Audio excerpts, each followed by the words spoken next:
Jadi kalau tadi di atas usia 50 tahun ya, 40-50 tahun tuh rata-rata biasanya katarak keluhannya. Tapi kalau misalnya yang masih usianya masih produktif nih, biasanya yang di usia 20-30 gitu ya, itu biasanya yang paling sering sih keluhan mata kering nih. Ya, tapi juga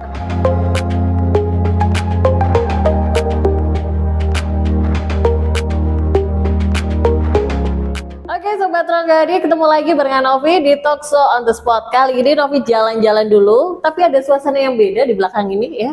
Pasti tahu dong ya, Novi di mana sekarang? Langsung ketemu sama Dokter Denisa. Kita jalan-jalan kemana sih dok ini? di Rumah Sakit Mata KMU Lamongan. Oke, yang udah pernah kesini mau periksa mata dan keluhan-keluhan lainnya, tapi bakal kita akan ngobrol lagi, kulas lagi nih barengan sama Dokter Denisa. Dok, kalau di Lamongan sendiri, emang bener ya kebanyakan dari masyarakat Lamongan yang sengaja datang ke sini untuk periksa, itu karena keluhannya juga macam-macam, mulai dari usianya juga sepuh, dari yang sepuh ya, terus remaja, bahkan anak-anak. Itu gimana sih dok? Jadi di sini tuh banyak ya kalau untuk pasien-pasiennya dan sangat bervariasi nih gitu. Jadi pasien-pasiennya yang datang ke rumah sakit juga dengan keluhan yang bermacam-macam juga. Dengan keluhan yang macam-macam. Iya. Jadi tapi yang paling banyak kalau di presentasi itu gimana dok? Jadi kalau sebagian besar ya kalau untuk yang usianya sudah sepuh nih ya, yang sudah usianya di atas 50 tahun ya, rata-rata memang kesininya dengan keluhannya katarak biasanya gitu. Jadi penglihatannya kabur gitu ya, seperti kayak ada ketutup kabut gitu. Nah setelah dievaluasi biasanya ini katarak sih yang paling banyak. Berarti harus dioperasi? Atau kalau gimana kataraknya memang cukup tebel, kita memang ininya operasi kalau katarak. Tapi kalau misalnya belum, biasanya bisa dibantu dengan kacamata. Oke. Jadi memang macam-macam ya. Bahkan kalau dari segi usia itu apakah cuman katarak saja atau justru malah kayak penyakit pengorbit ya, dan atau penyakit lainnya yang akan mempengaruhi penglihatan? Jadi kalau tadi di atas usia 50 tahun ya, 40-50 tahun tuh rata-rata biasanya katarak keluhannya. Tapi kalau misalnya yang masih usianya masih produktif nih, biasanya yang di usia 20-30 gitu ya, itu biasanya yang paling sering sih keluhan mata kering nih. Ya, tapi juga termasuk di usia-usia tua juga sih. Gitu. Jadi mata kering, dry eye itu, terus kemudian karena banyak lihat gadget juga gitu. Ini nih, computer vision syndrome itu banyak juga. Iya sih dok ya, memang nggak bisa dipungkiri ya. Zaman now atau sekarang itu kayaknya semuanya serba pakai gadget. Gak cuma anak-anak ya, gak cuma remaja atau bahkan kita yang sebagai pekerja yang harus berhadapan dengan komputer berjam-jam, gak terasa tiba-tiba mata tuh kayaknya lelah banget gitu ya. Itu sebenarnya gimana sih dok? Apa kita harus periksa, ngecek mata atau gimana sebenarnya? Iya, jadi kalau yang kita sebut tadi ya, kalau yang namanya computer vision syndrome nih, kalau bahasa kedokterannya nih. Jadi kalau computer vision syndrome itu kan artinya dia tuh kumpulan dari gangguan mata yang disebabkan karena aktivitas melihat layar ya, bisa gadget, bisa laptop, bisa HP gitu ya. Nah keluhan-keluhannya nih muncul biasanya paling sering keluhannya matanya kabur, jarak jauh nggak kelihatan gitu ya. Kemudian kerasa kering gitu, sempet matanya. Terus kemudian nyeri di sekitar mata gitu ya. Matanya capek. Pernah tuh ngerasain ya? Kan? Pernah nggak sih ngerasain kayak gitu? Iya, pasti sering kan ya. Aduh gitu ya. Pasti kalau buat yang pekerja-pekerja ini pasti sering yang seperti itu. Terus kemudian matanya kok kelihatan agak merah gitu biasanya. Nah, itu bukan ngantuk ya, merah bukan ngantuk ya? Bukan ngantuk, capek sebenarnya. Gitu. Jadi kalau yang seperti itu, ada keluhan-keluhan seperti itu, memang yang pertama, memang kalau ada keluhan seperti itu kita baiknya sih mengurangi dulu nih aktivitasnya, aktivitas lihat gadgetnya dibatasin, dijaga nih. Kalau misalnya di kedokteran tuh ada namanya rule of 20 gitu. Jadi 20 menit kita lihat layar, 20 detik kita istirahat dulu dengan melihat ke jarak 20 kaki atau 6 meter kurang lebih. Gitu. Jadi harus ada istirahatnya nih. Kalau misalnya kita berjam-jam nih, 2 jam, 3 jam ya lihat laptop terus gitu, pasti matanya akan muncul tuh keluhan tadi. Capek ya. Iya, matanya pasti capek. Jadi disarankan itu tadi ada rule of 20 tadi. Kalau untuk anak-anak sendiri dok, kadang-kadang kita juga sebagai orang tua yang nggak bisa mengontrol ya anak-anak, bahkan tanpa disadari tuh kayaknya berjam-jam menggunakan gadget. Itu memang gimana dok? Nah iya itu tuh yang sering banyak yang orang tua yang nggak sadar kalau itu ternyata tuh membuat anak-anak jadi muncul tuh ada gangguan penglihatan akhirnya gitu. Nah sebenarnya kan kalau di anak-anak sendiri itu yang paling benar tuh sebenarnya ada waktunya. Jadi ada screen time-nya itu harus diperbaiki lagi. Jadi kalau di bawah usia 2 tahun ya sebaiknya memang sama sekali nggak lihat gadget ya, kecuali kalau hanya untuk video call aja. Tapi kalau di usia 2 sampai 5 tahun boleh dikasih gadget 1 jam aja maksimal ya per hari gitu. Tapi kalau di atas 6 tahun ya di 1 sampai 2 jam aja gitu. Ada nggak sih dok? Jadi dibatasin sih sebenarnya. Ada nggak sih dok pasien yang datang ke sini tiba-tiba terus ngerasa kayak matanya kabur, bahkan kalau dicek ternyata sampai minusnya banyak gitu. Iya banyak. Iya, jadi memang kesulitannya sekarang itu karena memang hampir semuanya pasti udah terpapar gadget ya. Iya betul. Mulai dari kecil itu udah banyak paparan sama gadget. Jadi ternyata dan anak-anak susahnya lagi anak-anak itu kalau di bawah SD itu biasanya belum ngeluh, ya kan gitu.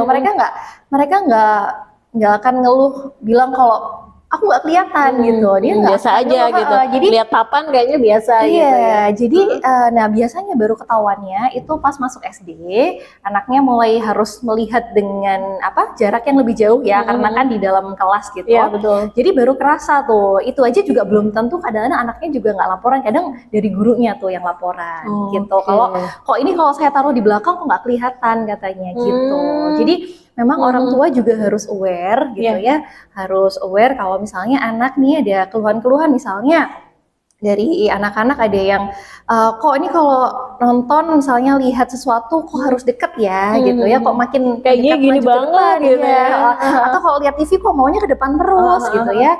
Terus kemudian yang kedua mungkin sering micingkan mata gitu. Jadi kalau micingkan mata juga ya kita harus curiga juga kalau ada gangguan gitu ya. Iya, gitu. Terus kemudian suka usuk-usuk mata gitu, atau suka ini. Jadi kalau lihat itu dia suka agak miring gini. Oh, agak miring gitu. ya dok ya. Iya, ternyata memang itu banyak banget ya tanda-tandanya, bukan tanda cinta ya. Justru ini malah harus periksa ya. Bener, iya. Oke. Tapi kalau biar nggak terlambat gitu ya. Kalau di Lamongan sendiri pasien kayak gitu memang cukup banyak ya dok? Banyak. Jadi kalau itu sih rata ya, karena ya itu tadi digitalisasi kan di mana-mana. Jadi hampir rata sih di semua. Oke. Jadi Novi pas masuk ke rumah sakit ini memang cukup rame suasananya, dan memang kayaknya juga dari beragam usia gitu ya. Betul. Ini dari pengalaman dokter sendiri ketika menangani pasien yang datang ke sini, karena di Lamongan sendiri kan tropis ya dok ya. Apakah juga mereka yang beraktivitas di luar ruangan seperti petani, petambak gitu ya, mereka apakah juga merasakan kayaknya dampaknya sering terkena matahari? Itu berdampak nggak sih dok sebenarnya? Iya, jadi mungkin secara nggak sadar ya. Jadi memang matahari ini ya ada plus minusnya. Tapi kalau misalnya paparan sinar matahari lama, ya jangka waktu yang lama, terus juga pas di intensitas yang tinggi kayak misalnya di siang hari gitu ya, di tengah hari bolong gitu ya, itu memang lama-lama bisa muncul beberapa keluhan mata nih yang sering, terutama memang yang pertama itu daging tumbuh gitu ya, daging tumbuh atau kita sebutnya dengan pterygium ya. Jadi kalau kita lihat itu di matanya itu ada selaputnya gitu, ada selaput yang tumbuh itu di putih-putihnya mata. Biasanya kadang dia bisa menutup juga ke area kornea, di item-itemnya mata itu. Kayak ada putih-putihnya gitu ya. Tapi dok bentar deh, kayaknya ada pelangi di matamu ya dok? Bukan ya? Iya bukan ya, itu beda lagi ya. Itu yang pertama, daging tumbuh. Kemudian yang kedua juga bisa katarak gitu. Jadi katarak itu salah satu faktor resikonya adalah paparan sinar matahari memang. Gitu. Sinar UV ya? Sinar UV, betul. Kemudian yang ketiga itu gangguan di makula atau di saraf mata gitu. Jadi ada gangguan di saraf mata, di pusat penglihatan kita, itu secara nggak sadar karena banyak paparan sinar matahari.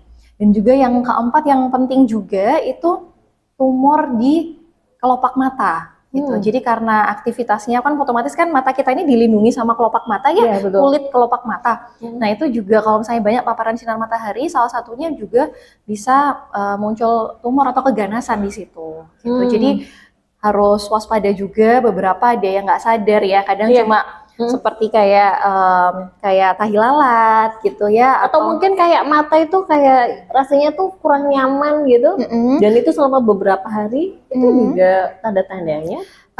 Kalau untuk di keluhan yang keganasan tadi biasanya enggak ya, biasanya enggak, kadang mungkin nggak ngeluh juga, biasanya nggak ada justru keluhan. malah seperti itu ya, Dok? Cuma memang di kelopak matanya ya itu tadi harus waspada kalau misalnya ada tai lalat kok yang makin lama makin besar gitu ya, atau ada yang seperti luka di daerah kelopak matanya gitu, itu juga harus waspada. Jadi kadang-kadang memang ketahuannya juga pas sudah cukup berat kondisinya. Justru malah baru datang ke sini untuk periksa. Iya, betul.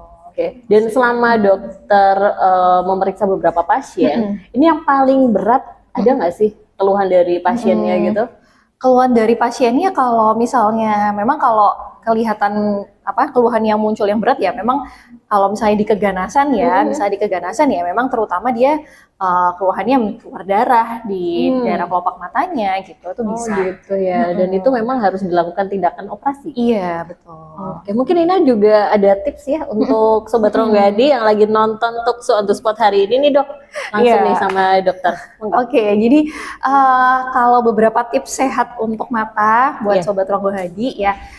Jadi yang pertama membatasi durasi screen time-nya juga harus dibatasin gitu. Terus kemudian paparan terhadap sinar matahari juga dibatasi juga. Terus kemudian juga kalau misalnya ada penyakit-penyakit lain kayak misalnya diabetes, kemudian darah tinggi, itu juga mempengaruhi kualitas penglihatan mata gitu. Jadi memang sebaiknya harus dikontrol tuh tensi atau ada gula darah tinggi juga harus dikontrol ya. Dan kalau misalnya ada keluhan pada mata juga segera diperiksakan. Oke, baik. Nah itu tadi ya Sobat Ronggadi, semoga juga bisa menjadi inspirasi dan juga wawasan kali ini di Talkshow on the Spot. Kita ketemu lagi di Talkshow on the Spot selanjutnya. Dah.